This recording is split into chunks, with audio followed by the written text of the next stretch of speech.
are gonna make a Branzino. Branzino is also called a European sea bass.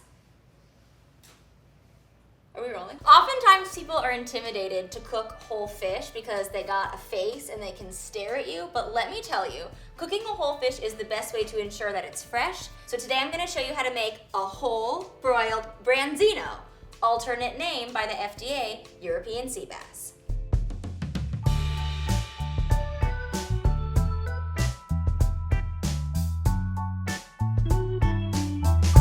In order to make said Branzino, the first thing that you need is a Branzino. It's a delicious fish, it's a flaky white fish, and it's great for people that are a little bit fish squeamish. Leave this fish in the packaging for now.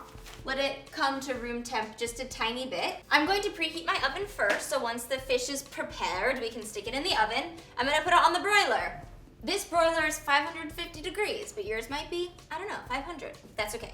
You wanna just get all the heat from the top, that's what broil means. So to make our sauce, I'm gonna toast some seeds. I'm gonna do fennel and cumin, and toasting them is just gonna help them bring out a little bit more of the flavor.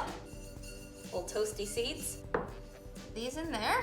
And then we're gonna add a bunch of other delicious things to that. Some lemon zest, brightens it up, makes it taste super fresh. Some salt, red pepper flakes. Got them. So I'm gonna do chives because I got them. And then I'm gonna add some honey, olive oil. Give it a quick whisk. And it's okay if it's on the thicker side. So there's that. That's for our topping. You guys, we're almost cooking the fish. We're going to prepare our things to insert into the fish to impart flavor while it cooks. And we're gonna do lemons, some garlic. And also gonna throw some parsley and some green onions into the cavity. And now we are going to prep the fish.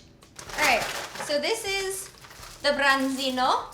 So this is Sam. And here's how we know that Sam from Santa Monica Seafood is a fresh fish. We ask him, Sam, how fresh are you? And he says, oh, I'm the freshest European sea bass in all the waters of Europe and beyond.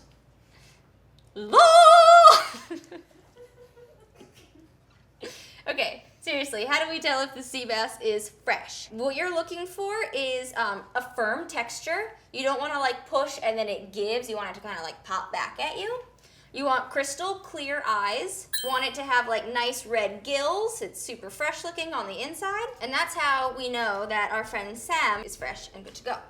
And the first thing we're gonna do is put all of our mixture on top and below. And it's very important to also get it inside of the cavity because that's where you need all of your extra flavor love. And then we can stuff him. So I'll do lemons first because they're the biggest. Then we'll do the parsley. I feel like you stuff a fish, it looks like he's going to a wedding. He's so fancy looking. It's a black tie affair. Then I cook it for 5 minutes. Then we're gonna flip him, cook him for 5 more minutes. Basically any fish, I try to cook it with the skin on because the skin imparts fat into the fish and it also helps it cook a little bit slower, so you end up with a more moist, delicious protein than you would otherwise. So that was 5 minutes. I'm gonna flip him over. I like how his little fin is now like, ooh! Try to make sure you lift up the skin on the bottom, and then he goes back in for 5 more minutes. You'll know it's done. 1, if you have a meat thermometer and the internal temp is 145, and 2, you're looking for opaque flesh that's like nice and moist looking, but that if you picked at it with a fork, it would flake away. Okay.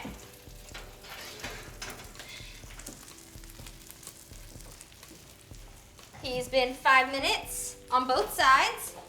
I am going to add a little bit more pizzazz. These chives that we kept from earlier, a little bit more salt. Okay, finish it with a little bit of lemon juice. I mean, how good does that look? And then lastly, I'll throw a little extra olive oil on it. And if you want to know how to debone this guy, I got a little vid for that, but it's very simple. And I think you're gonna love it. And have a new fish dish.